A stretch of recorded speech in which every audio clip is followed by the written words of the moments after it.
This is Pam with Not Done Yet, sharing the privilege of growing old, which some days, I have to admit, can feel like a burden. And I'm so totally confused about these videos and doing one every day and posting them on different days. I'm getting confused. So I'm just going to film when I film and post when I post. And I will go back and do regular videos here one of these days soon, as opposed to just the gratitude ones. But I think it was fortuitous that I chose to do the gratitude ones after probably 15 years of not doing that, because this has been a really rough time for me. And just when I think I'm coming out of a tough time, then, my brother passed away unexpectedly. And it's been a lot harder for me than I imagined it would be. And living in a small community, there was only 69 apartments, and you pretty much know everyone. And at least half the people in the building are going to know everything about you on any given day.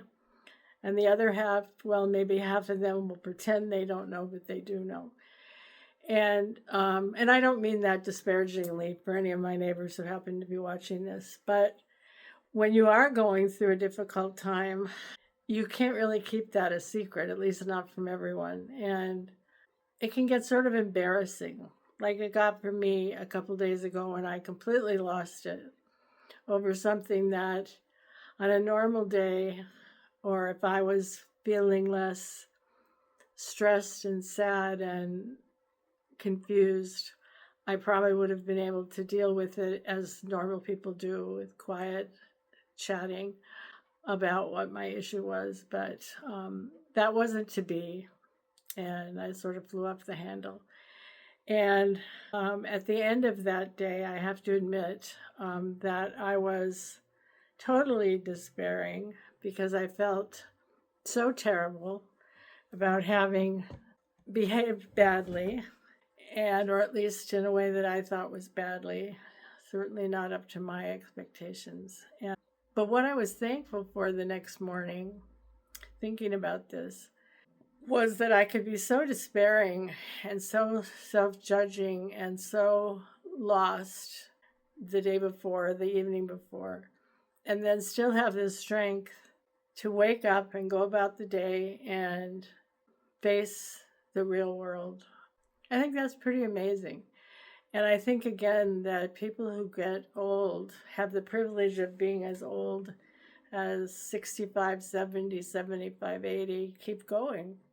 If you're not somewhat resilient, well, you have to be resilient because life just keeps throwing you curveballs. Whether you're throwing a fit or someone's throwing a fit at you, or there's a million things, bad things that can happen, good things that can happen, and they all tend to, I don't know, bubble to the surface. And if you've made it that long, like I have to 78, you're going to be able to find your way through because you've been stuck in some swamps before with lightning coming down and you still got to the dry land. So I'm grateful for that and grateful for being old enough and wise enough to do that for myself, find my way through.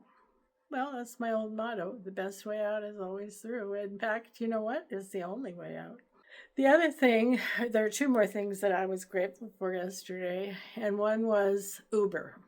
I had been thinking about driving myself because I had been lent a car to my ophthalmologist appointment. But then it was this incredibly weird sleet, rain that froze immediately on the windows, but it didn't turn into snow. I mean, it was very dangerous driving for a couple of hours yesterday morning. And I was so thankful for the Uber driver, for the opportunity to have Uber as a way to get where I needed to go, but also for the driver, because I think he sensed, he certainly was acknowledging the slipperiness, but he sensed my anxiety about it, and he drove extremely slow there, and I loved it. I didn't have a moment of not feeling safe. And then the other thing was when I got home, I was really hungry, and I had a nice bowl of hot soup that also had some pasta in it. I mean, you can't beat that. And I was so grateful to be able to nurture myself with that soup. It was good. So that all of this technically is about the 24th. And I think this is day 8 of this gratitude journal thing I've been doing. And I really appreciate you spending time with me. I hope that you will I hope that you will share. I want to keep doing this, and it's meaningful for me, and I hope it's meaningful for some other folks too. Anyway, thanks so very much, and I will see you tomorrow. Bye.